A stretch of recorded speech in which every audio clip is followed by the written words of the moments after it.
اور اسی سلسلے میں ایک اور مسئلہ جو کثرت سے پوچھا جاتا ہے یا لوگ اس غلط فہمی کا شکار ہیں وہ یہ ہے کہ بہت سے لوگ پیشہ ور بھکاریوں کو، مانگنے والوں کو جو در در پہ جا کے سوال کرتے ہیں، کبھی گاڑیوں کے آس پاس، کبھی دکانوں پہ چکر لگا کے، کبھی گھروں کے چکر لگا کے، جن کا یہ پیشہ ہے کہ وہ بھیک ہی مانگتے ہیں، تو یاد رکھیں کہ ایسے لوگوں کو زکوٰۃ کے پیسے دینا درست نہیں ہے۔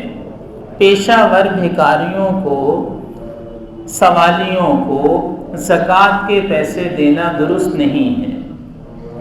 اول تو ہمیں ان لوگوں کی حوصلہ شکنی کرنی چاہیے، اور یہ پاکستان کے لیے بڑی بے عزتی کی بات ہے کہ لوگ پاکستان سے باہر بھی یہ لوگ مانگنے جاتے ہیں۔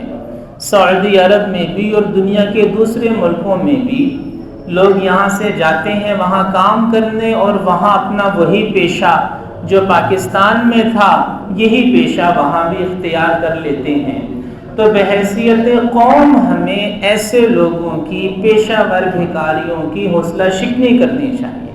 ہم تو یہ مشورہ دیتے ہیں کہ آپ نہ کسی کو ڈانٹیں، نہ برا بھلا کہیں، لیکن کوشش یہ کریں کہ ان پیشہ ور بھکاریوں کو کبھی بھی آپ کوئی پیسہ نہ دیں۔ یہ ان کی حوصلہ شکنی کا ایک طریقہ ہے۔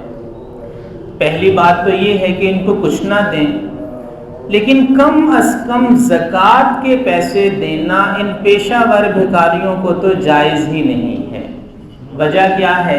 وجہ یہ ہے کہ زکوٰۃ کے لیے مستحق ہونا ضروری ہے۔ جیسے نماز کے لیے وضو شرط ہے، ایسے ہی زکوٰۃ کے لیے مستحق تک زکوٰۃ پہنچانا یہ اسی طرح شرط ہے۔ اگر زکوٰۃ مستحق تک نہ پہنچی تو زکوٰۃ ادا ہی نہیں ہوگی۔ اب جس پیشہ ور بھکاری کو، فقیر کو آپ زکوٰۃ دے رہے ہیں، آپ کو کیا معلوم کہ وہ مستحق ہے بھی یا نہیں ہے؟ آپ کو کیا معلوم؟ آپ تو اسے جانتے نہیں ہیں۔ بلکہ ایسا بھی ہوتا ہے کہ جو لینے والا ہے وہ دینے والے سے زیادہ مالدار ہوتا ہے۔ ان پیشہ ور بھکاریوں کے، گداگروں کے، فقیروں کے جب اکاؤنٹ کھلتے ہیں اور ان کی جائیداد کا پتہ چلتا ہے تو حیرت ہوتی ہے کہ یہ تو اچھے خاصے مالدار بھی ہوتے ہیں۔ اصل میں ان کا پیشہ ہے، کسی کا پیشہ زراعت ہے، کسی کا پیشہ صنعت ہے، کسی کا پیشہ ملازمت ہے۔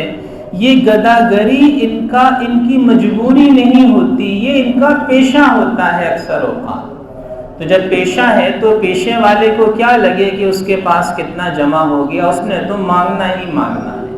اور یہ آج کل کے زمانے میں بڑا زبردست پیشہ ہے، نہ ہلدی لگے، نہ پھٹکری، رنگ بھی چوکھا، کہ نہ کوئی انویسٹمنٹ کی، نہ کوئی ہنر سیکھا، نہ کوئی تعلیم سیکھی، بس بے شرم بن جاؤ، دوسرے کے آگے ہاتھ پھیلانا سیکھ لو تو کاروبار چل پڑا، آمدنی شروع ہو گئی۔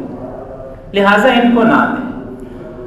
اور جو لوگ یہ کہتے ہیں کہ جی مستحق کہاں ڈھونڈیں، تو یاد رکھیں کہ مستحق کی تلاش کرنا بھی عبادت ہے۔ صحیح مستحق کو ڈھونڈنا یہ بھی زکوٰۃ کی عبادت کا حصہ ہے۔